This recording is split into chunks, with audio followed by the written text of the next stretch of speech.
में वैदिक धर्म डगरिया, भारत वर्ष हमारा प्यारा, बन जय स्वर्ग नगरिया। एक ब्रह्म का पूजन हो, ना पूजे दर दीवारों को, न पूजे दर दीवारों को। संध्या हवन करे नर नारी, शुद्ध रखे विचारों को, शुद्ध रखे विचारों को।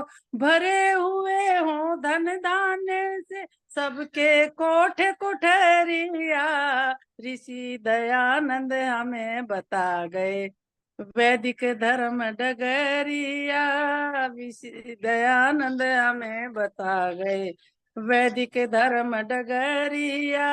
मनुशास्त्र के जाता हूँ, सुखी सभी किसान हो, सुखी सभी किसान हो। राज की गेंद बना कर खेले बच्चे भरत समान, राज की गेंद बना कर खेले। राम लखन से भ्राता हूँ, राम लखन से भ्राता हूँ। सीता जैसी माता हो, जो तज दे महल टरिया, ऋषि दयानंद हमें बता गए वैदिक धर्म डगरिया, ऋषि दयानंद हमें बता गए वैदिक धर्म डगरिया। शिल्प शास्त्र के पंडित हों, सुखी सभी किसान हों, सुखी सभी किसान हों। करण पकड़ लाए शेरों के, बच्चे भरत समान हो, बच्चे भरत समान हो।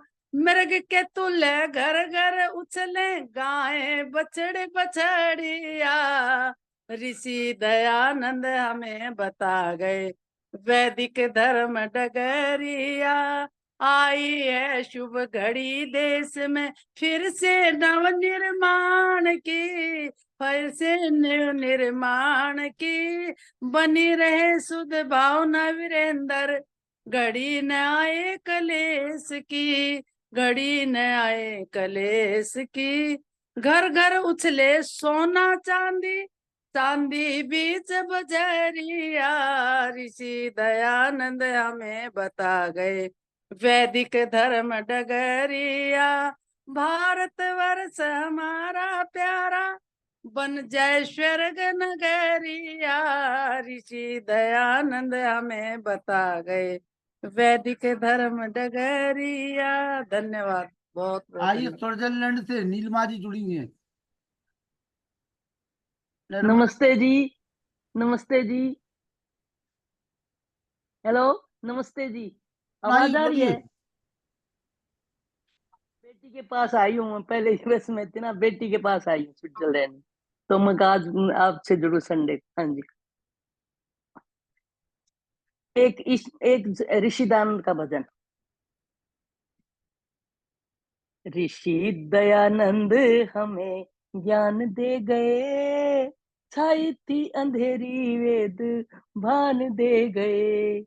धन धन हो गुजरात की भूमि, धन धन हो टंकारा नगरी, धन धन हो गुजरात की भूमि, धन धन हो टंकारा नगरी।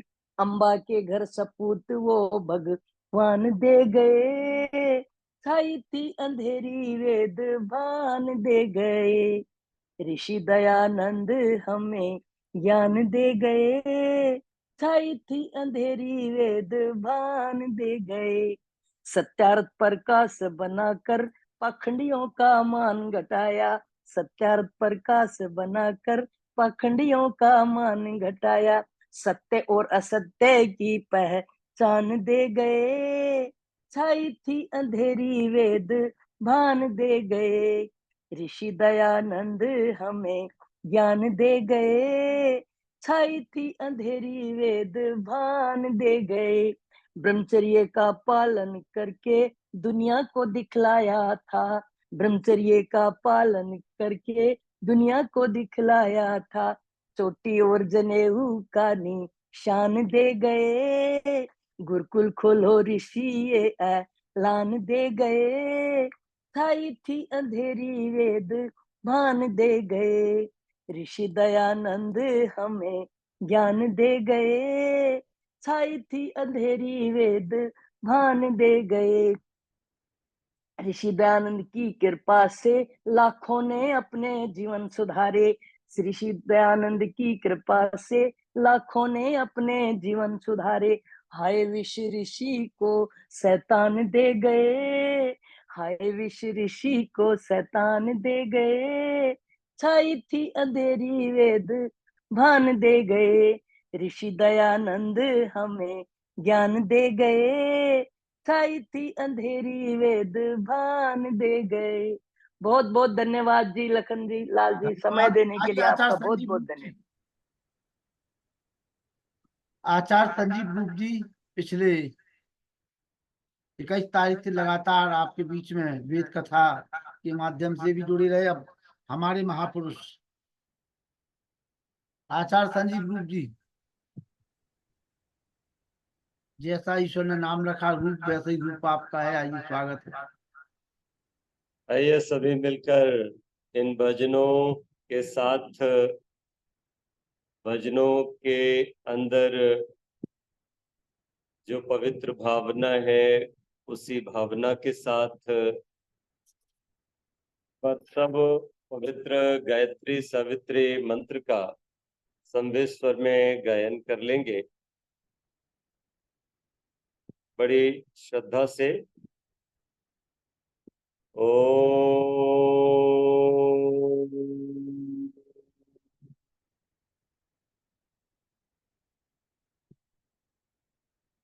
ओम भूर्भुवस्वः तत्सवितुर्वरेण्यं भर्गो देवस्य धीमहि धियो यो न प्रचोदयात्। धियो यो न प्रचोदयात्। धियो यो नः प्रचोदयात्।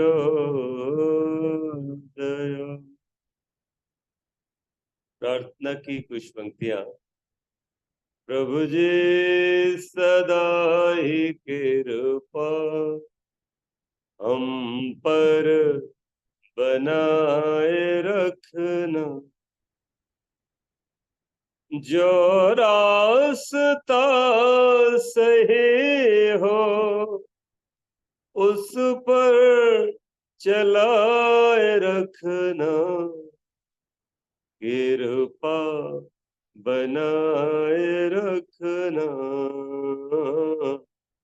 कृपा बनाए रखना।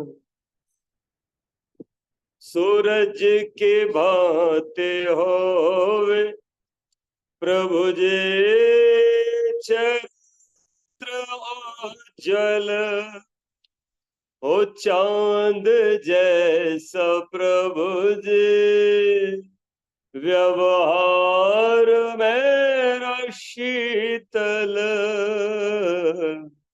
नदियों के भांति प्रभु जी, नदियों के भांति प्रभु जी हमको बहाए रखना,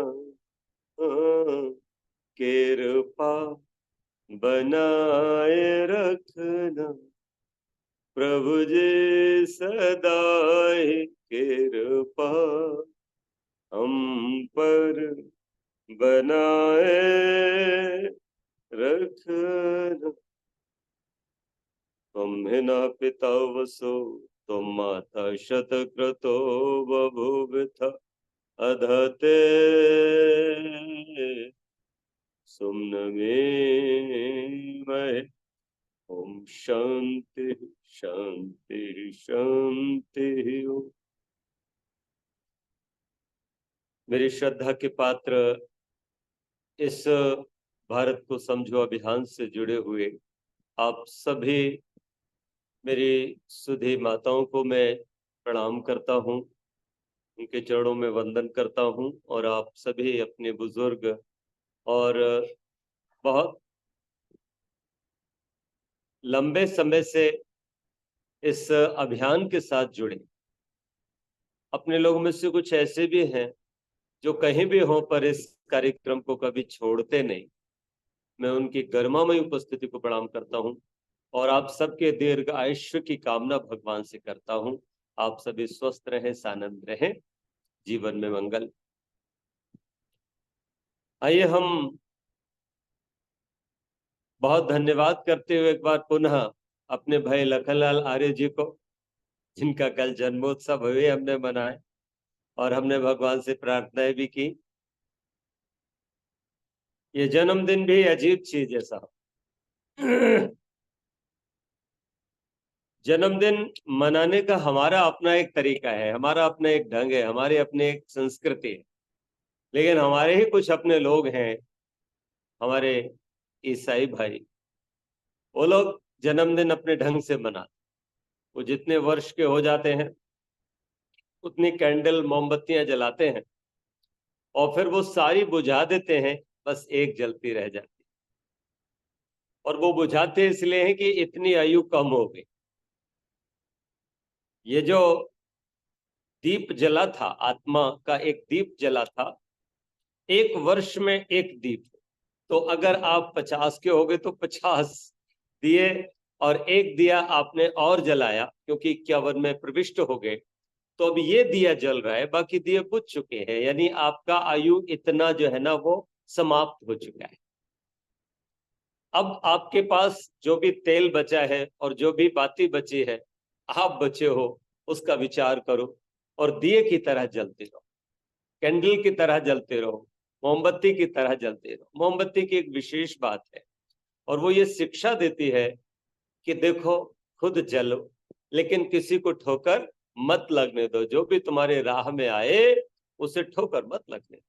अर्थात तुम प्रकाश का हिस्सा बनो, प्रकाश पुंज बनो, प्रकाशित हो।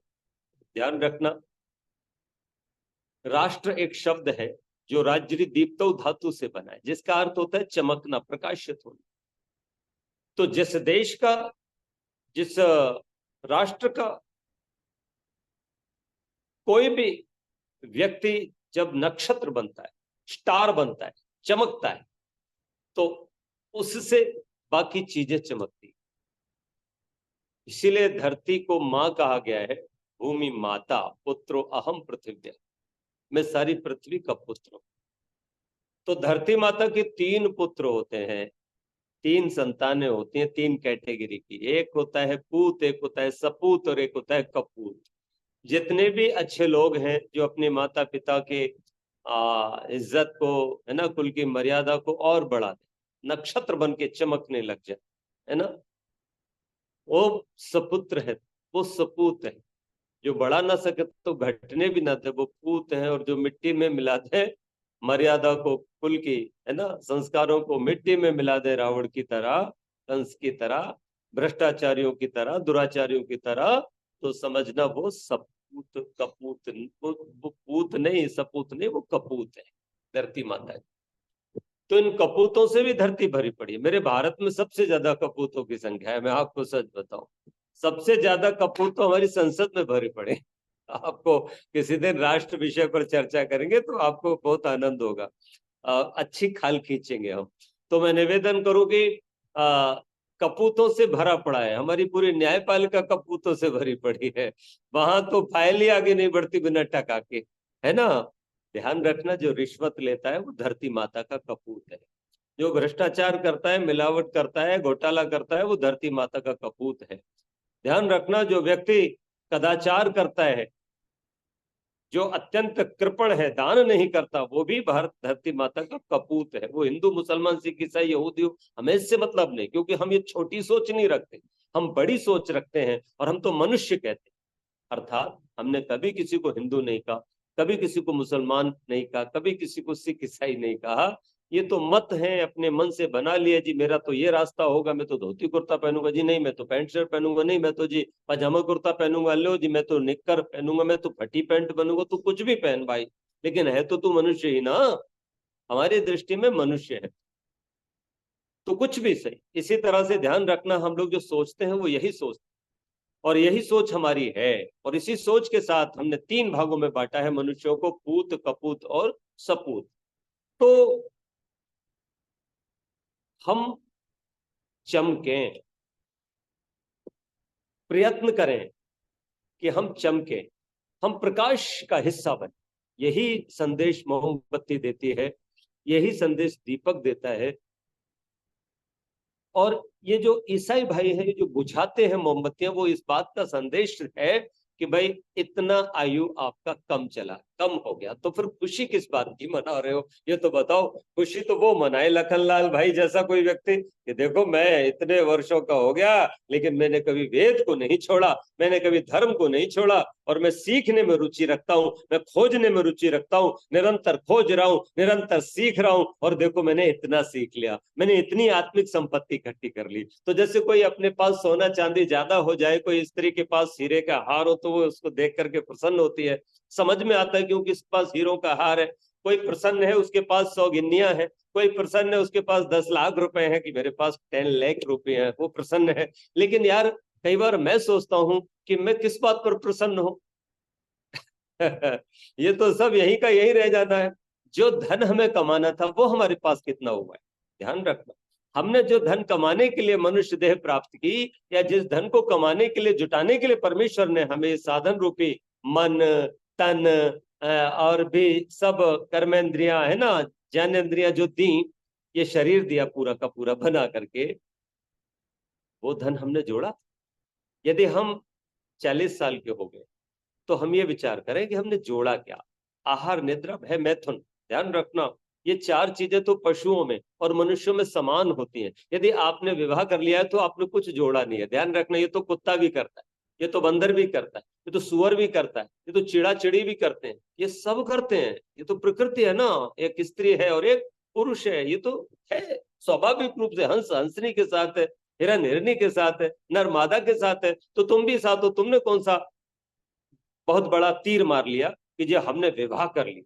अरे तुमने विवाह कर लिया तो तुमसे बढ़िया विवाह किया है हंस और हंसनी, ध्यान रखना। हिरन और हिरनी ने तुमसे बढ़िया विवाह किया कबूतर और कबूतरी ने। मेरे घर में कबूतर कबूतरी आकर के रहने लगे, वो इतना आपस में प्रेम करते हैं कि उनमें कभी लड़ाई नहीं। जबकि मजेदार बात यह है कि उन कबूतर कबूतरी की शादी कब होगी किसी को पता नहीं चला। दोनों ने एक दूसरे को चुन लिया, पसंद कर लिया, अपने गुण कर्म स्वभाव मिला करके। कोई बैंड वाला नहीं आया, कोई ढोल बजाने वाला नहीं आया, किसी पंडित जी से नहीं पूछा कि जरा हमारे गुण कर्म स्वभाव मिला दो जी, है ना, हमारे देखो कितने गुण मिल रहे हैं, हम मंगली तो नहीं है, हम अमंगली तो नहीं है। ये कोई बात नहीं, कोई बीमारी इनमें हिरन हिरनी में नहीं, कबूतर कबूतरी में नहीं, ध्यान रखना। और ये मस्ती के साथ इनका विवाह हो गया और घोंसला बना रहे, दोनों बच्चे पैदा कर रहे, अंडे निकले, उनमें से बच्चे निकले, उन बच्चों को पाल रहे हैं, उन बच्चों को संभाल रहे हैं, फिर उनको जब पंख निकल आए तो उड़ना सिखा रहे हैं, और जब वो उड़ गए तो फिर उनसे कह दिया अब जाओ तुम भी अपना घर बसाओ, और मजे से वो आराम से रह रहे। तो हम कई बार अगर विचार करें तो हमने जोड़ा क्या, एक घर बना लिया, हमसे बढ़िया मैं जाता हूँ सुबह टहलने, है ना, और जब टहलने जाता हूँ तो एक पेड़ पड़ता है बबूल का, उस बबूल पे कम से कम 25 घोंसले लटके हो बया चिड़िया की। इतनी नन्ही सी चिड़िया होती, मुट्ठी में आ जाएगी, इतनी छोटी चिड़िया, और इतना सुंदर बया का घोंसला बनाया है यार, तुम्हारी कोठी से तो ज्यादा अच्छा है वो। तुम्हारा तो ये मकान है ना, ये टपकने भी लगेगा पर उसका मकान टपकता नहीं है। किस बात पर गुमान करते हो, मैंने घर बना लिया जी, मैंने इतनी प्रॉपर्टी इकट्ठी कर ली, है ना, ये भी कोई चीज नहीं है ना। इसी तरह से हो सकता है तुम कुछ और चीजों में सोचते होगे कि मैंने ये सफलता अर्जित की, मैंने ये पद पा लिया, या मैंने इतनी दौलत पा ली, मेरे को इतनी संतान हो गई। ये सब चीजें कमाने की नहीं है यार, ये तो बस जीने के थोड़े सामान्य मनोरंजन है, बस और कुछ नहीं है। इस मनोरंजन के साथ आप अपने लक्ष्य को कैसे भूल गए हैं। मनोरंजन है ये तो कि चलो अब ये जो माँ बाप मिल गए, ये भी एक सुखद मनोरंजन है कि भाई चलो उन्होंने पाल दिया, अब हमारे को पत्नी मिल गई, ये भी एक साधन मिल गया। जैसे हमको आंख मिल गई, आंख से करते क्या हो, देखते हो, है ना। तो बस देखो, इसी तरह से पत्नी एक आपकी आंख है, पत्नी आपकी हेल्पर है, इसी तरह से बच्चे मिल गए, ये भी खिलौने, मनोरंजन करो। लेकिन इनमें तनाव मत लाओ कि मेरे होने से हो रहा है, मेरे होने से घर चल रहा है, मेरे होने से ये, और मैं चाहूंगा तो ये कर दूं, मैं चाहूंगा। तुम भाग नहीं कर सकते, कुछ जो होना है वो होके रहेगा, तुम्हारे होने से कुछ नहीं हो रहा है। एक कुत्ता जा रहा था एक बैलगाड़ी के नीचे और कह रहा था बैलगाड़ी मेरे ही ऊपर चल रही है। यार उसको पता ही नहीं कि बैलगाड़ी तेरे ऊपर नहीं चल, बैलगाड़ी तो ऑटोमेटिक चल रही है। ये संसार परमात्मा चला रहा है और संसार चल रहा है, ध्यान रखना। इसलिए कभी भी अहंकार मत करो। आहार, निद्रा, भय, मैथुन, चारों चीजें तुम्हारी जो है सो है, तुमसे बढ़िया है पशु पक्षियों की। वो टाइम से सोते हैं, टाइम से उठते हैं, उनकी निद्रा मर्यादित है, उनका भय मर्यादित है, उनका मैथुन मर्यादित, उनका आहार मर्यादित है। आपका मर्यादित है तो क्या है ये तो बताओ। अगर कुछ मर्यादा बांधी होती तब भी मैं समझ लेता कि कुछ तो आपने कमाया, कम से कम डिसिप्लिन कमाया, कम से कम मर्यादा कमाई, है ना। कम से कम नियम अनुशासन में तो तुम रहते हो, ये तो तुमने कमाया, चरित्र तो तुमने कमाया। ध्यान रखना, कमाने की चीज है आत्मबल, वो कितना बड़ा है, आत्मिक संपत्ति वो कितनी बड़ी। और ये जिसके पास होती है, जितनी ज्यादा वो उतना ही ज्यादा प्रकाशित हो, उतना ही ज्यादा वो चमकता है। ध्यान रखो, कभी भ्रष्टाचारी नहीं चमक सकता, कभी भी लंपट नहीं चमक सकता। ये चमकते हैं, ये चांद की तरह चमकते हैं। कई बार इनके पास अपना प्रकाश नहीं होता, लेकिन वो दूसरे का प्रकाश से चमकते हैं। अर्थात पूर्व जन्मों में इन्होंने कुछ अच्छे काम किए थे, उसका फल इनको मिल रहा है, ये जो चमक रहे हैं। लेकिन ध्यान रखना, अब ये स्वयं का प्रकाश नहीं है, ये स्वयं से नहीं चमक रहे हैं, इसलिए ज्यादा दिन ये चमक नहीं पाएंगे। ध्यान रखना, सूर्य सूर्य होता है, वो 24 आवर चमकता है। दीपक दीपक होता है। तो जन्मदिन पर दिए जलाते हैं हम लोग, बुझाते भी हैं। मैं तो अपने जन्म पर दिए जला के माताओं बहनों से आ जाते हैं सारे लोग, सब मैं रखवा देता हूँ कि भाई जला दो। तो अपने अपने तरीके, अपने अपने ढंग है। मैं किसी की निंदा नहीं करता कि हमारा बढ़िया है तुम्हारा घटिया है, जैसे भी करो करो, लेकिन जिंदगी बेहतर तभी होगी जब तुम हमारे महापुरुषों के तरह जीवन को जियो, महापुरुषों ने जैसे जीवन जिया। मैं आपको निवेदन करना चाहता हूं, पवित्र आत्माओं, जैसे रात के साथ दिन जुड़ा है, जैसे मीठा के साथ कड़वा जुड़ा है, जैसे हानि के साथ लाभ जुड़ा है, जैसे सुख के साथ दुख जुड़ा है, सदा से इनका संग रहा है, वैसे ही पुण्य के साथ पाप भी रहा, और पुण्य पाप भी सदा रहे। ऐसा कोई युग नहीं था जब ये सब न थे, जब पाप न था और पुण्य न था, सुख न था, दुख न था, हानि न थी, लाभ सब था। और अभी भी है और आगे भी, ये कहीं जाने वाला नहीं। ध्यान रखना, पाप और पुण्य हमेशा रहे हैं, हमेशा रहे। हाँ, इनका रेशियो अलग अलग हो जाता है। कई बार पुण्य 60% हो जाता है, 40% पाप। तो बहुत अच्छा लगता है कि जैसे राम राज्य आ गया, है ना। लेकिन कई बार पाप थोड़ा बढ़ जाता है कि 60% पाप हो गया और पुण्य 40 रह गया, तब लगता है रावण राज्य आ गया। लेकिन ध्यान रखना, चाहे रावण राज्य हो, चाहे कंस राज्य हो, पुण्य कभी भी नष्ट पूरी तरह नहीं होता, और पाप भी पूरी तरह से कभी नष्ट, चाहे राम राज्य आ जाए तब भी नहीं होता। ये तो रहेगा, हमेशा रहे और हमेशा रहा। मैं निवेदन करूं कि मैं त्रेता की कल बात कर रहा था, भगवान श्री राम, आज ये कह करके आगे बढ़ूंगा कि मुझे आप लोग बताओ कि राम और रावण में क्या अंतर है। राम और रावण में एक वाक्य में केवल पूछना है, क्या अंतर है, मैं बताता हूं, क्योंकि मैं आपकी सुन नहीं पा रहा हूं, और मैं चाहता भी नहीं हूं कि मैं सुन करके थोड़ा सा आपस में कुछ डिस्टरबेंस करूं। आप केवल सुनिए और मैं निवेदन करूंगा कि राम और रावण में अंतर यह है कि राम ने संसार के भोगों की बात कर रहा हूं, राम ने कुछ छुआ नहीं, ये राम की विशेषता है। और रावण ने कुछ छोड़ा नहीं, ये रावण की विशेषता है। बस ध्यान रखना, जो पकड़ता है वो अकड़ता है, और जो छोड़ता है वो झुकता है, विनम्र होता है। ध्यान रखना, तो राम ने छोड़ दिया सब कुछ, इदम नमम स्वाहा ईशावास्यमिदम यत किंचित जगत्याम जगत्तेन त्यक्तेन भुंजीता मागदा कस्यचिदन। किसका? ये परमेश्वर का। मैं नहीं, मेरा नहीं, ये तन किसी का है दिया, जो भी अपने पास है वो धन किसी का है दिया, मैं नहीं, मेरा नहीं। जो भी अपने पास है वो पास रह सकता नहीं, कब बिछुड़ जाए ये कोई राज कह सकता नहीं। जिंदगानी का खिला मधुबन किसी का है दिया, जो भी अपने पास है वो धन किसी का है दिया, मैं नहीं, मेरा नहीं। देने वाले ने दिया वो भी दिया किस शान से, मेरा है ये लेने वाला कह उठा अभिमान से, मैं मेरा ये कहने वाला, मैं मेरा ये कहने वाला, मन के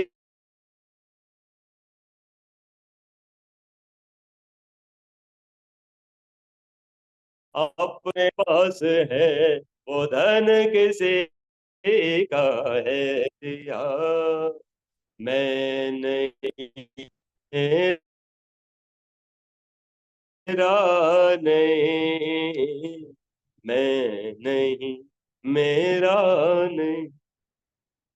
परमेश्वर ने ये साधन दिया विशेष प्रयोजन के, लेकिन परमेश्वर की इस आज्ञा को श्री राम ने, और जिनकी अब चर्चा में करने जा रहा हूं, उन योगी कृष्ण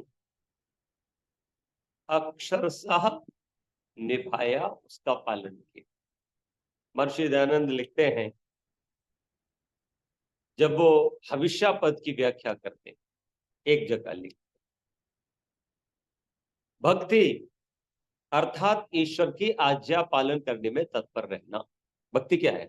ईश्वर की आज्ञा पालन करने में तत्पर रहना। और ईश्वर की आज्ञा हमेशा उन कार्यों के लिए होती है जिन कार्यों को करके आत्मा में निर्भयता आती है, प्रसन्नता आती है, उत्साह आता है।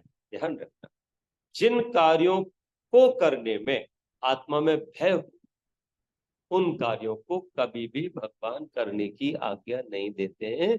ये एक सूत्र है, इस सूत्र से जीवन हल हो जाए और जीवन सफल हो जाए। तो जिस कार्य को करने में भय हो, शंका हो, लज्जा के भाव उत्पन्न होते हो, उस काम को करने में भगवान की आज्ञा नहीं है। ये अच्छे से समझना है और इसको मानना ही भक्ति। और भक्ति का कोई ढंग चारों वेदों में, छहों शास्त्रों में और भगवान कृष्ण ने गीता आदि में नहीं बताया। उन्होंने कहा बस इतनी ही भक्ति है। कभी कहीं किसी शास्त्र में, किसी दर्शन में, किसी उपनिषद में, आर्ष ग्रंथों में ये लिखा ही नहीं कि भगवान को किसी माल की जरूरत है या किसी विशेष ढंग की जरूरत। मैं निवेदन करना चाहता हूं, परमात्मा की भक्ति में देना कुछ होता ही नहीं, अपने आप के अलावा कुछ नहीं। वो ऐसा अध्यापक है मेरा परमात्मा, जिसे मुझ शिष्य की आवश्यकता है। बस मुझ शिष्य का समर्पण चाहिए कि गुरुजी मुझे अपने गर्भ में रख लो, आ गया जी मैं। गुरुजी ने कहा है ना, तू मैं हो जा, मैं तू हो जाऊं, जब तक है ना, तब तक हम प्रयत्न करेंगे। तू भी प्रयत्न करो, मैं भी प्रयत्न करूं। तू मैं बनने का प्रयत्न कर और तुझे मैं बनाने का प्रयत्न कर। अर्थात जो मेरे अंदर सद्गुण है वो मैं तुझ में डाल दूंगा और तू भी यही प्रयत्न कर कि जो सद्गुण है मुझ में आ जाए। बस तो ध्यान रखना, भगवान को केवल और केवल हमारी आत्मा की जरूरत है, उसके लिए किसी और वस्तु, क्योंकि सारी चीजें उसी की हैं। ये मेरा हाथ भी अगर मैं काट के डाल दूं, लो जी मैं भगवान आपके लिए अपना शीश चढ़ाता हूं, तो शीश भी तो भगवान का ही है। तो भगवान की चीज भगवान को क्या देना। मेरे घर आप आए और ये मेरा गिलास रखा हुआ है, आपने उठा करके यही गिलास मुझे दे दिया, लीजिए यो वेलकम, प्लीज आपका मैं स्वागत करता हूँ, ये मेरा उपहार ले लो। तब मैं कहूंगा, हंसूंगा ही और क्या करूंगा, कैसे पागल आदमी हो, मेरा ही गिलास मुझे दे रहे हो। इसी तरह से फूल भी भगवान के बनाए हुए हैं, इसी तरह से चावल भी भगवान के बनाए हुए हैं, ये रुपया पैसा सोना चांदी सब भगवान का ही है, ये तुम्हारे अपने शरीर के अंग भी भगवान के दिए हुए हैं। इसलिए भगवान को इन सब की आवश्यकता नहीं है। भगवान की तो केवल और भगवान के लिए आवश्यकता है हमारी आत्मा, जो निराकार है। ध्यान रख, उसी जीवात्मा की भगवान को जरूरत है, तो स्वयं को समर्पित कर देना और उसके साथ ऐसे जुड़ जाना कि प्रेम हो जाए। और प्रेम भी कैसा हो जाए, अति प्रेम हो जाए, अति प्रेम। हाँ, ध्यान रख, तो समझना कि हमारी भक्ति हो। इसलिए कभी भी न तो सोना कभी ले जाओ, न उसके लिए कोई मंदिर बनाओ, न उसके लिए कोई गुरुद्वारा बनाओ, न उसके लिए कोई गिरजा बनाओ, न उसके लिए कोई मस्जिद बनाओ।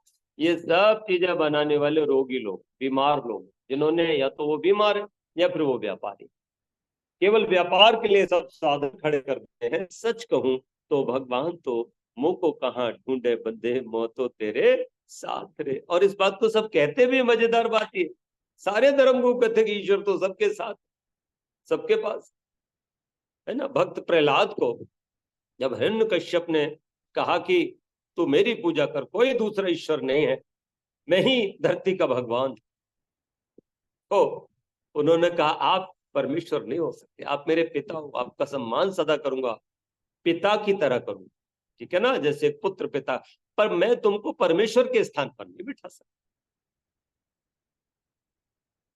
परमेश्वर मेरा जन्म जन्मों का पिता है, तुम तो केवल इसी जन्म के पिता हो, वो मेरा जन्म जन्मों का पिता। तुम मुझे गलत मार्ग भी दिखाने लगे हो, वो कभी भी गलत मार्ग नहीं दिखाता। इसीलिए तो महर्षि दयानंद राणा को कहा था, जब उसने प्रलोभन दिया कि तुम मूर्ति पूजा का खंडन करना छोड़ दो, मैं तुमको शिव का अवतार घोषित कर दूंगा, पूजा करूंगा, आपकी एकलिंग जी की गद्दी का महंत बना दूंगा, तब महर्षि दयानंद ने यही तो कहा था कि राजन, तू एक छोटे राज्य का राजा है, तेरे राज्य से तो एक सांस में दौड़ करके पार हो जाऊंगा, लेकिन राजाओं के राजा उस परमात्मा के राज्य से भला मैं कैसे बाहर जा पाऊं। तेरे दंड से तो हो सकता है बच भी जाऊं पाप करके, लेकिन क्या उससे भी बच सकता हूं। तेरी बात ना मानूं तो तू कुपित होगा, उसकी बात ना मानूं तो वो कुपित होगा।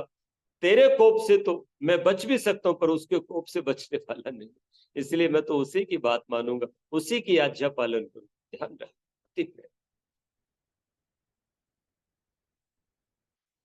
त्रेता बीता, सतयुग बीता, त्रेता बीता और द्वापर आ गया। हस्तिनापुर और मथुरा दो विशेष केंद्र हैं। हस्तिनापुर में राजा शांतनु,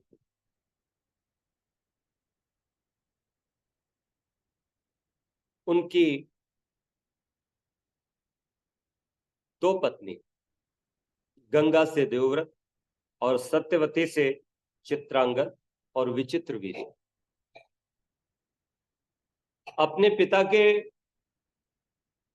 पाप के चलते, वासना के चलते, व्यभिचार के चलते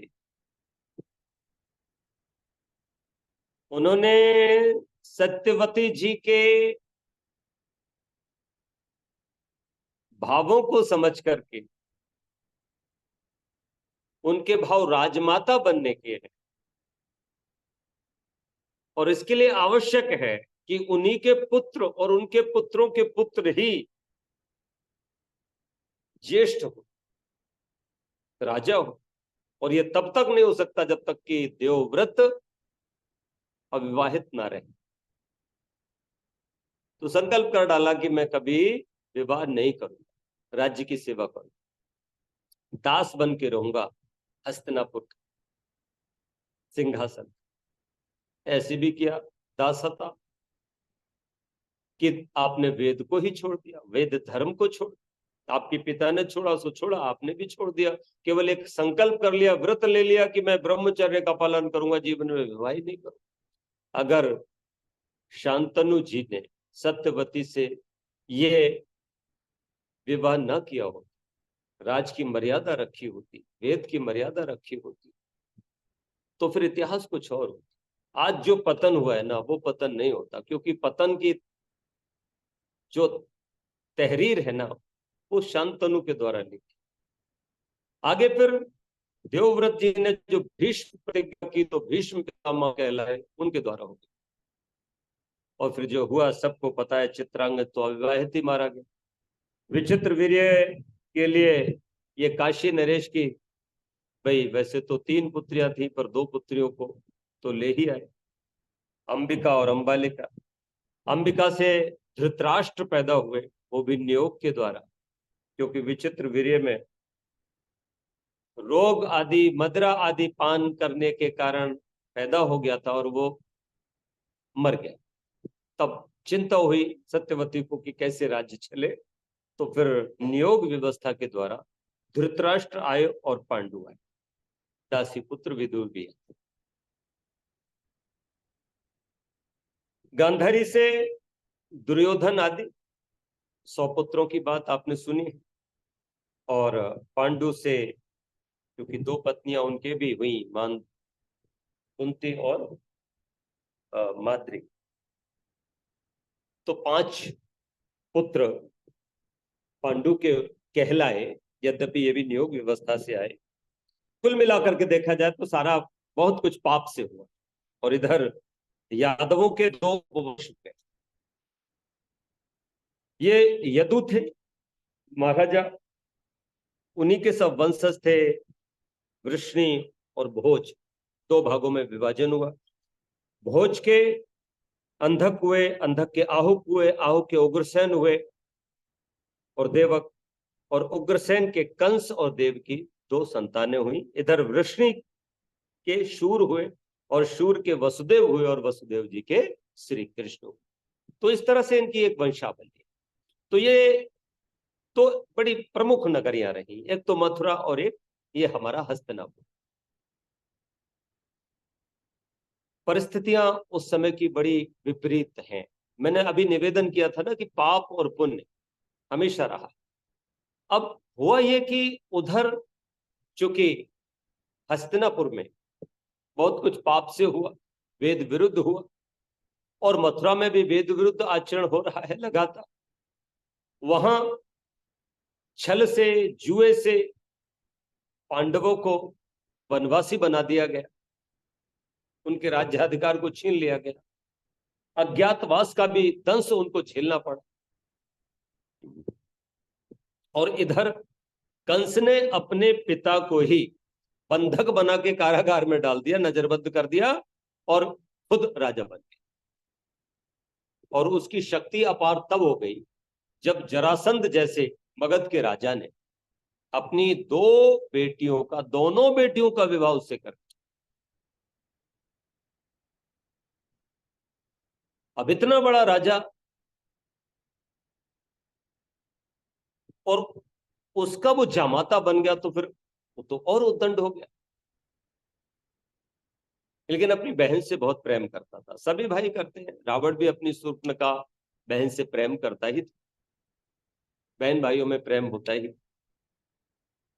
उसने सोचा कि अब अपनी बहन का विवाह करना चाहिए, क्योंकि वो युवती हो। लेकिन अब एक विशेष बात ये हुई कि वृष्णि कुल में उत्पन्न, क्योंकि ये 2 कुल अलग हो गए, ये तो यदु से चले आते हैं, लेकिन 2 विभाग हो गए। तो एक वृष्णि कुल है और एक भोज। इन वृष्णियों में और भोजों में हमेशा युद्ध होते रहते थे, लड़ाइयां होती रहती, बात बात पर झगड़े होते। ये दोनों ही क्षत्रिय यादव, लेकिन दोनों में कभी भी सुलह नहीं हुई, हमेशा कलह रही, झगड़ा रहा, मारकाट रही, हमेशा हिंसा होती रहती। तो शूर के वसुदेव जी हुए। अब उस समय जबकि कंस राजा था, तो उसके ये सेनापति होते। ऐसा संयोग बना कि ये उनके साथ मिल। वसुदेव जी बड़े सुंदर थे उस समय। मथुरा में तो क्या, भारत में वसुदेव जी जैसा कोई सुंदर सुदर्शन पुरुष नहीं था। और इसीलिए जो देवकी थी, उनकी दो बहनें और भी थी, उन रोहिणी आदि दोनों बहनों ने भी अपना पति वसुदेव को माना। पहले ये भी होता था कि कई जो बहनें होती थी एक ही को अपना पति चुन लेती थी, तो इन्होंने उनको अपना पति मन ही मन मान लिया। तो विधिवत सबसे पहले, चूंकि सबसे बड़ी देवकी थी, तो उन्होंने अपने मन की बात भाई को बता दी। तो सब लोगों ने विचार किया। तो फिर सोचा यह गया कि ये युद्ध होते रहते हैं और आपस में खटपट होती रहती है, तो क्यों ना अगर ये विवाह कर लेते तो विष्णु से बन जाएगी भोजों की, और इस तरह से आपस में प्रेम हो जाए। बात सबको जच गई। तो वसुदेव के जैसा कोई था भी नहीं, और वो सबसे अति सुंदर थे। मैंने तो लिखा भी कि वसुदेव के जैसा सुंदर बलवान नहीं मथुरा में, और कंस के जैसा पापी शैतान नहीं मथुरा में। ईश्वर की लीला देखो, वसुदेव चुने बहनोई, थी बात खुशी की सुनकर, माँ बाप की आंख थी रोई। वसुदेव के जैसा सज्जन इंसान नहीं मथुरा में, और कंस के जैसा पापी शैतान नहीं मथुरा, और कंस के जैसा पापी शैतान नहीं मथुरा। वसुदेव की विशेषता बताई है। वसुदेव वृष्ण कुल भूषण, करते नित्य ईश्वर भक्ति, मन वचन कर्म से पावन, भक्ति से पाते शक्ति। पर कंस को देख के लगता, भगवान नहीं मथुरा में, वसुदेव के जैसा सुंदर बलवान नहीं मथुरा। अत्यंत बलवान और चरित्रवान, रूपवान, धैर्यवान और सच्चे ईश भक्त थे वसुदेव जी। देवकी जी भी बहुत सुंदर, सुशील, सुधर्मा नारी थी। दोनों का विवाह हो गया। विवाह होने के पश्चात चूंकि कंस के पापों को देखकर थोड़ी खुशी तो हुई थी।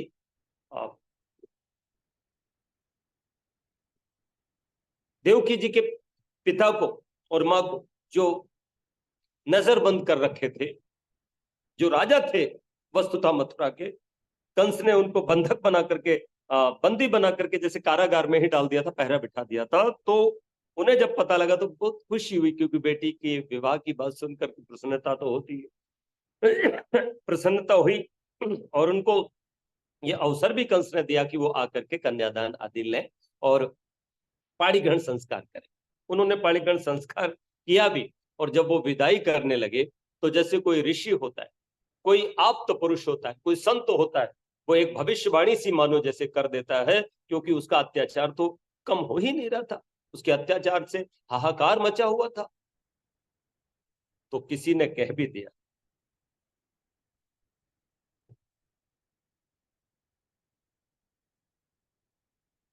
कि तू एक बात अच्छे से समझ ले कंस, पाप का घड़ा एक दिन भरता जरूर है, और भरता है तो फूटता भी जरूर।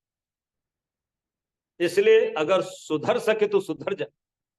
मानो किसी ने कह दिया, और मैंने ये पंक्तियां जोड़ ली कि कंस सुधर जा अब भी तू, अब भी तू, हाँ अब भी तू, जुल्मों को भर पाएगा, व्यर्थ में खून बहाएगा, पाप का घड़ा भर चुका है, फूट एक दिन जाएगा, तो कंस सुधर जा अब भी तू, अब भी तू, हाँ अब भी तू, तुझे मारने वाला आएगा, जग में वो गोपाल का आएगा। लाख जतन कर लेना लेकिन तू उसके हाथों मारा जाएगा। शक्ति भी काम ना आएगी, भक्ति भी काम ना आएगी। खत्म होंगी सब शक्तियां, विधवा होंगी तेरी पत्नियां। कंस सुधर जा अब भी तो, अब भी तो, हाँ अब भी। अब आप लोग हो सकता है ये कह दे कि आप कैसी थोड़ी सी अवैधिक बात करने लगी।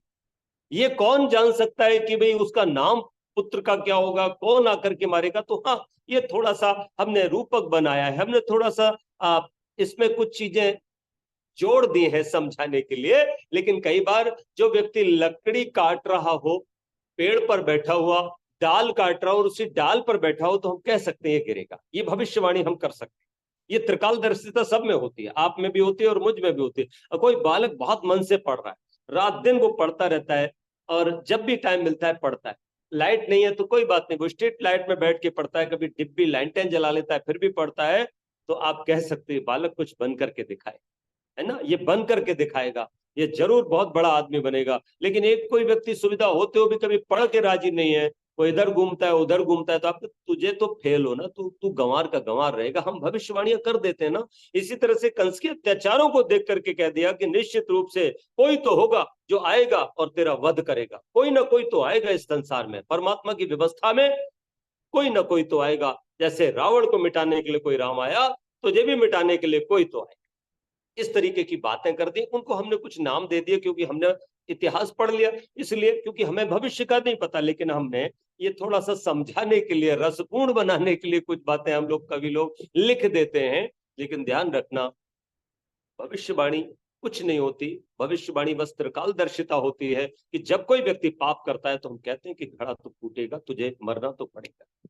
लेकिन कई बार कोई कोई ऐसा भी कह देता है कि भाई तेरी ये जो बहन है ना, इसी के ही, चूंकि अब वो कहने वाली बात यह है कि चूंकि वो वृष्णि यानी वसुदेव का की पत्नी है, और ये वृष्णि वृष्णि जो है भोजों के शत्रु आदि ही होते, तो कहीं ना कहीं इसी के ही गर्भ से कोई आएगा और तेरा काम तमाम करेगा। ऐसी भी बहस कोई कह सकता है। तो हो सकता है किसी ने कह दिया हो, इसको थोड़ा सा अटपटा लगा होगा, तो जरूर इसने सोचा होगा कि इनको ही कारागार में बंद करो। तो कारागार में बंद नहीं किया था, ध्यान रखना, उनको भी नजरबंद किया।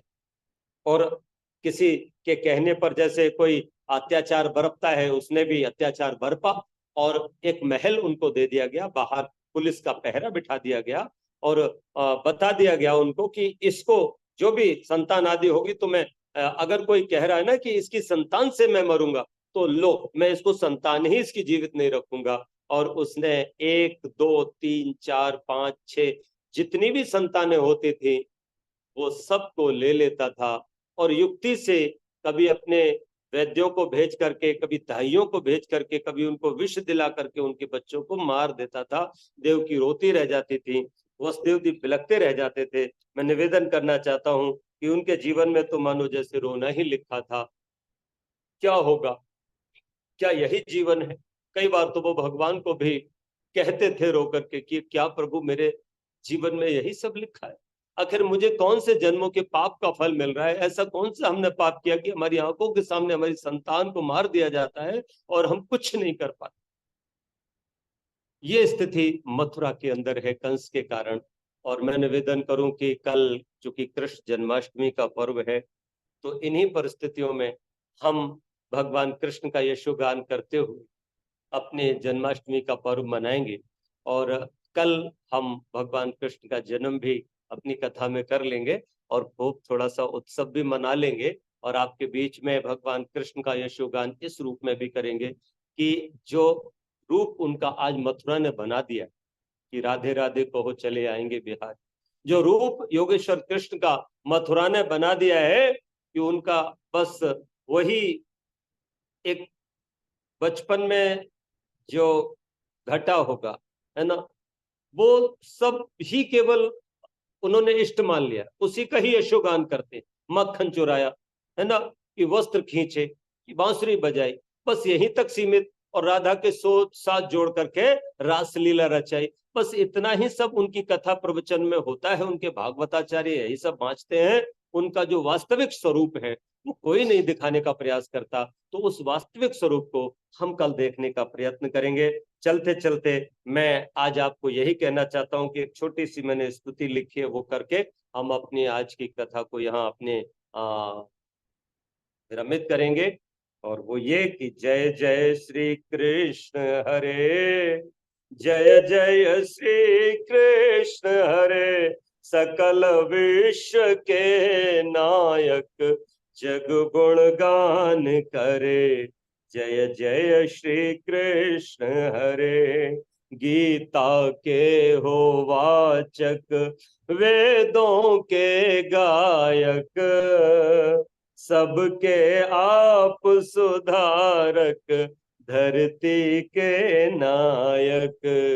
जय जय श्री कृष्ण हरे, यादव कुल उद्धारक, पंचयज धारक, पापी दुष्ट अधर्मी के हो संघारक। जय जय श्री कृष्ण हरे। श्री वसुदेव देव की सुत अष्टम न्यारे, नंद यशोदा जी के आंखों के तारे। जय जय श्री कृष्ण हरे। स्तुति में और भी बहुत कुछ है, वो हम करेंगे, लेकिन समय हो गया और वो मुझे अब कह रहा है कि अब अपनी इस कथा को यहीं रोक दो, आगे की चर्चा कल करना। तो कल हम यहीं से अपनी बात को शुरू करेंगे स्तुति करते हुए, और कल होगा श्री कृष्ण भगवान का जन्म भी। क्या परिस्थितियां थी, कैसे उनका जन्म हुआ, और कैसे उनका बचपन से युवावस्था में जाना हुआ, और जीवन कैसे व्यतीत हुआ, ये सारी चीजें हम कल प्रस्तुत आपके बीच में कर लेंगे। तो कल आप लोग अंतिम सत्र में, क्योंकि मेरा कल अंतिम सोपान में ये कथा होगी, तो जुड़िएगा। आप सबका हृदय से बहुत बहुत धन्यवाद, अभिनंदन। आइए सुभाष जी, हाँ नमस्कार नमस्कार। पर्चा दे दीजिए सभी को। हेलो, पर्चा दे दीजिए, आप कहाँ से जुड़े हैं? मैं और आचार्य जी के बिल्कुल बगल में रहता हूँ। मैं 10 किलोमीटर दूर है आचार्य जी का गांव, बिसौली से जुड़ा हूँ। जी बहुत सुंदर, बहुत स्वागत है आपका। इस बहाने कम से कम आप ये हमारे संरक्षक भी है आर्य समाज गुदनी के।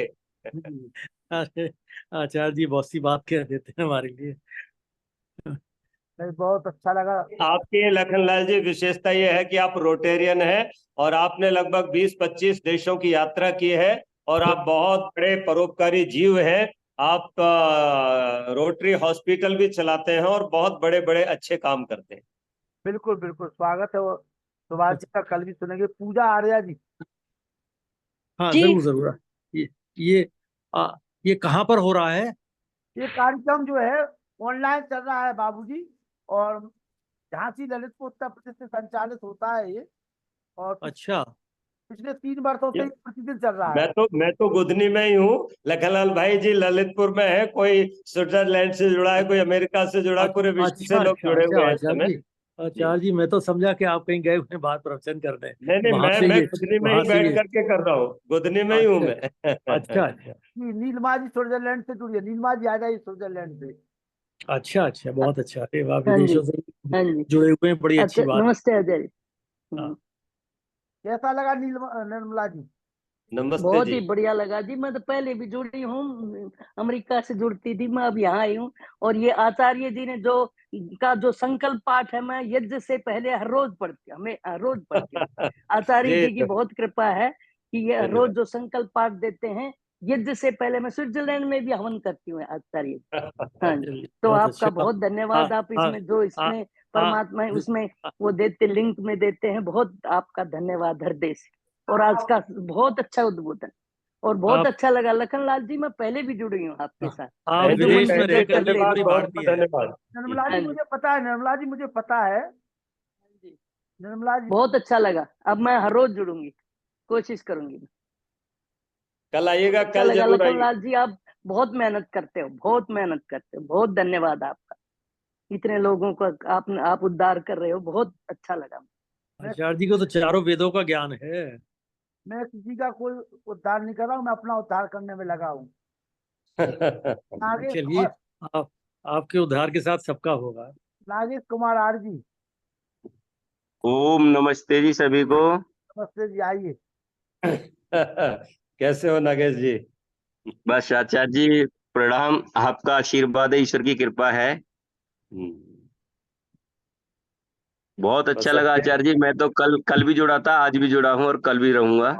ये हमारे नागेश जी हैं, नोएडा से हैं, बहुत देवता अच्छा। व्यक्ति हैं लखनलाल भाई।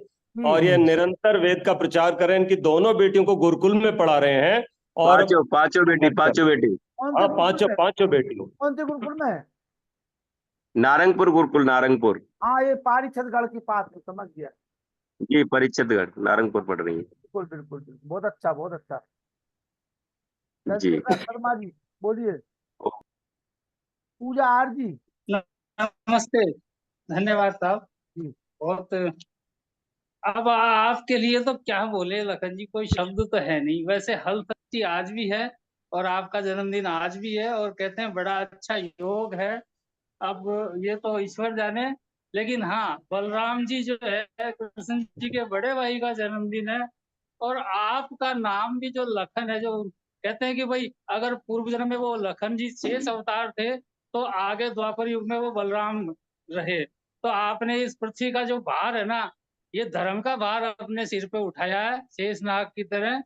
और आप हमेशा दीर्घायु रहें, खूब धर्म का प्रचार करें, और हम अपनी आंखों के सामने जो है आर्य समाज या आर्यों को जो है बढ़ाने वाला ऐसी राज सत्ता देखें, और विश्व में हमारे ओम का झंडा ऊंचा रहे। धन्यवाद, बहुत बहुत बहुत शुभकामनाएं आज भी। बहुत बहुत आभार। पूजा आर जी, जी नमस्ते आचार्य जी। परिचय दे दो बहन जी। मैं अमरोहा जिले से हूँ, लेकिन अभी इस टाइम आजमगढ़ में हूँ। अच्छा जी। आचार्य जी के साथ में काफी टाइम से जुड़ी हुई। अच्छा जी, चलिए। बहुत बहुत धन्यवाद। आचार्य जी पूरे देश में जो है वैदिक धर्म का प्रचार प्रसार पूरी ईमानदारी निष्ठा के साथ कर रहे हैं, उसका प्रतिफल हमारे बीच में दिखाई दे रहा है। ये जो श्रोती बिंद है, ये निश्चित रूप से ये आचार्य जी की उपज है, फसल का जो होता ना, ये चाहे पूजा जी हो, चाहे सुभाष जी हो, चाहे हमारे नागेश कुमार जी हो, तमाम लोग जो बराबर में जुड़ रहे हैं। आइए राजेश्वर जी, दो शब्द। आचार्य जी बेटा थोड़ा नमस्ते। दूर दे मुझे। आचार्य जी नमस्ते। नमस्ते जी। आपका नाम संजीव रूप है, मगर जी। आपका प्रवचन का रूप अच्छा है, विश्व रूप देख रहे हैं हम। ये आचार्य ये जो ये जो मेरे रूप है ना, ये मेरे बाबा का नाम था, महाशय रूप किशोर आर्य। तो संजीव के साथ बस रूप अपने बाबा को जोड़ लिया है, बाकी मेरा रूप वूप कुछ नहीं है। बहुत मेरा अच्छा। तो आप लोगों का नहीं प्यार है नहीं, बस। मैं कहने का बात है, आपका प्रवचन का विश्व रूप देख रहा हूँ मैं। जी जी जी। आज वो रूप की वास्तविकता भी पता चल गई। अनिल नरोला जी, जी नमस्ते आचार्य जी। आदरणीय आचार्य संजीव रूप जी, सादर नमस्ते। नमस्ते आदरणीय जी। लखन जी, आपको भी सादर नमस्ते। और लखन जी को इस बात के लिए बहुत बहुत बधाई है कि उन्होंने इतने सुंदर कार्यक्रम आयोजित कराते हैं और इतने विद्वान बुलाते हैं कि सुनकर मन प्रसन्न हो जाता है। और आचार्य संजीव रूप जी का तो जितना भी धन्यवाद दिया जाए, जितना भी उनको बधाई दी जाए, वो कम है। क्योंकि उनका प्रवचन जिससे सरल और सहज भाव में होता है, जैसे वो बताते हैं, वास्तव में ही बिल्कुल हृदयंगम करने वाली बात है। मैं तो बल्कि एक बात ये सोच रहा था कि जैसे आजकल के पौराणिक गुरु वगैरह, पहले ये आचार्य सुधांशु जी थे, आसाराम जी तो अब जेल में है, रामपाल है, कई ये सब जो है जीवन में अपने प्रवचनों में शिक्षा देते हैं कि ये धर्म में माया, मोह माया में मत पड़ो, ऐसा वैसा मत कमाओ, धन में क्या रखा है, उस धन में कुछ साथ में लेके थोड़ी जाना है। इस प्रकार के प्रवचन वो देते हैं। लेकिन इसी इसी प्रकार के प्रवचन देने के लिए वो कम से कम कोई 4 लाख, कोई 5 लाख रुपए चार्ज करता है खुद, उसके बिना कोई प्रवचन देता नहीं है। और हमारे संजीव रूप भी देखिए, पिछले 5 दिन से हम इनको सुन रहे हैं, आज 5वां दिन है। और कितना अच्छा इनका प्रवचन है, और कितना किस बारे में पहले इन्होंने श्री राम से प्रारंभ करके श्री राम के बारे में, आज महाभारत काल के पूर्व की और महाभारत काल के आसपास के, और साथ में स्वामी दयानंद जी के इतने उदाहरण दे के इन्होंने जिस प्रकार अपनी बातों को हमें बताया, अपने जीवन के तथ्यों को बताया, वो वाकई वास्तव में जीवन मूल्य हैं, और जिनसे अगर हम उनका पालन करें और उनके ऊपर चले तो वास्तव में हम अपना जीवन सुधार सकते हैं। और ये बड़ा अच्छा है कि कल का दिन फिर हम श्री कृष्ण जी के बारे में आचार्य जी सुनेंगे। आचार्य जी का बहुत बहुत धन्यवाद, वंदन, अभिनंदन। सबको सादर नमस्ते। नमस्ते जी, बहुत बहुत आभार। आइए शांति पाठ करें। ओम द्यौ शांति अंतरिक्षं शांति पृथ्वी शांतिरापः शांतिरौषधयः शांति वनस्पतयः शान्तिर्विश्वे देवा शांति ब्रह्म शांति सर्वं शांति शांतिरेव शांति सामा शांतिरेधि। ओम शांति शांति शांति। ओम। जो बोले सो मैं सत्य सनातन वैदिक धर्म की जय। गुरु बलचानंद आनंद की जय। योगेश्वर महर्षि दयानंद की जय। मर्यादा पुरुषोत्तम श्री रामचंद्र की जय। योगेश्वर श्री कृष्णचंद्र की जय। पंडित लेख राम की जय। स्वामी सदानंद की जय। स्वामी आत्मानंद की जय। महात्मा हंसराज की जय। भारत माता की जय। गौ माता की रक्षा हो, पालन हो, आर्य समाज अमर रहे, वेद की ज्योति की जलती रहे, ओम का झंडा ऊंचा रहे। आर्यों के महाकुंभ और भारत को समझो अभियान की जय। करवंतो तो विश्वमार्यम ध्वनि। ओम। वैदिक वादन सबको नमस्ते जी। ओम सर्वेभ्यो नमः। आचार्य जी के लिए बहुत बहुत साधुवाद। सबको नमस्ते जी। सबको सादर नमस्ते। सुभाष जी को सादर नमस्ते। आगे भी जुड़ते रहें आप। इसी लिंक यही रहता है। निर्मला जी, आप जो है प्रतिदिन जुड़ने का प्रयास करिए। सब लोग जुड़ते हैं तो अच्छा लगता है। जो विद्वान आते हैं ना, उनका मनोबल आप ही लोगों से बढ़ता है। मुझे अपने इससे जोड़ दो ना, मैं वहां से लेती हूँ लखनलाल जी, वहां से लेती हूँ। परमात्मा के लिंक साथ ढूंढा है मुश्किल से, मेरे को भी जोड़ लो अपने इसके साथ। चलिए मैं अपने नंबर पे जो उस लिंक के नीचे हमारा नंबर डला हुआ, उसमें आप अपना नंबर भेजो तो मैं आपका नंबर सेव कर लूँ। ठीक है, धन्यवाद धन्यवाद जी, भेज दो। नंबर डला हुआ, ठीक है ना? ठीक है जी, धन्यवाद। लिंक में नंबर डला तो आप नाम लिख करके भेजो तो मैं आपको ठीक है भेजता रहूंगा जी। ठीक है, धन्यवाद। यही लिंक धन्यवाद रहेगा आगे भी। ठीक है जी, धन्यवाद। लाखन भैया नमस्ते। बहुत धन्यवाद आप। नमस्ते। और जन्मदिन की बहुत नमस्ते, शुभकामनाएं। नमस्ते आप डॉक्टर ऐसे ही काम नमस्ते। करते रहो। अनिल भैया नमस्ते। नमस्ते जी। नमस्ते राजेश्वर जी, नमस्ते। चलिए सभी को सादर नमस्ते। नमस्ते नमस्ते भैया। शुभ रात्रि शुभ रात्रि शुभ रात्रि शुभ रात्रि शुभ रात्रि। शुभ रात्रि।